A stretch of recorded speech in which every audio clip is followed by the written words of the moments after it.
8:12. Jesus spoke to them saying, I am the light of the world. Whoever follows me will not walk in darkness, but will have the light of life. So that's how Jesus defeats darkness. Okay, hindi yan yung something na biglang, nandiyan na si Jesus, tanggal na yan. Okay, hindi yung mag-send ka ng picture ni Jesus sa group message ng family niyo. Okay, ayan na yan, nandiyan na yung light. No, it's when you become a changed person to your family, they would see there's something. Kaya nga di ba parang pag nagbabago tayo, ang term sa atin, we are, nagla-light up tayo or nag-glow up tayo. Ayan. So yung glow up, hindi lang yan sa makeup or hindi lang yan pag nagtumanda ka na. It's really when you change. Pansin niyo yun? Pag nagbabago yung isang tao, talagang parang nagla-light up, nag-glow up siya. It's because the Lord is doing a work in that person's life that person would eventually light up, nagbabago. Na parang hindi ka na yung dati, parang may something sa'yo. It's because that person experienced the light. To walk in the light of Jesus. And that's why that person is also walking in the victory of the life of victory. There's no other way to be defeated than to live in darkness. Ganun yun eh. To live in darkness is to live in a defeated life. No matter how prosperous that person is. At ano ang ironic, di ba? Kahit na ang tao, lahat ng gusto niyang gawin, nakuha niya, but ginawa yan sa kamalian, ginawa through darkness, that person is defeated. That person will eventually experience the defeat of living life in the dark. But if you have the light of Jesus, you can live a life of victory. So why do we celebrate Christmas now?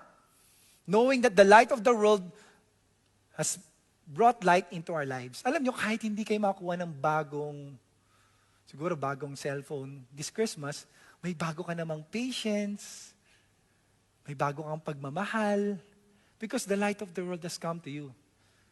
May bago kang pag-asa. Alam mo yung mga ganong bagay na ginagawa ni Lord sa buhay natin. Of course, the Lord will provide. Don't get me wrong. You would pray for those things. Yet more than those things, what we want is, Lord, light up my life. Na kung last year, kinakain na ako ng darkness because depression has come upon me. Lord, I'm asking for your light to overcome this depression that I'm facing. This anxiety I'm facing. Of course, if you need medical help, go get it. But you can always ask the Lord. Lord, I became an angry person because of all the challenges we faced last year and this year. I'm asking you as the light of the world to bring light into my heart, to bring light in my life that my family will also see you. I don't want to walk in darkness. No one wants to walk in darkness.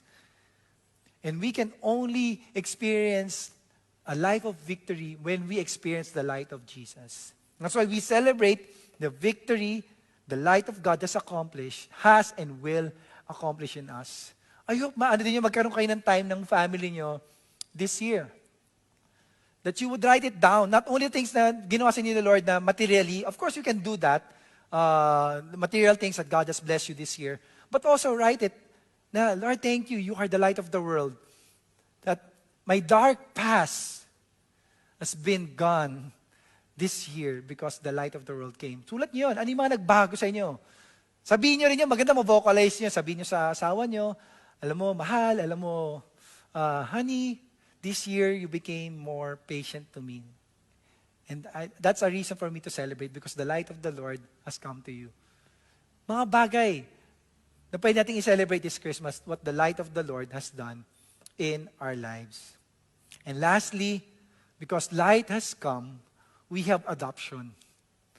We have adoption. At the last part of that verse that we read, sabi doon, but to all who did receive Him, the light of the world, to those who have received Him, who believe in His name, He gave the right to become children of God. And yung mga tumanggap dun sa ilaw, who is Jesus, they received the right to become children of God.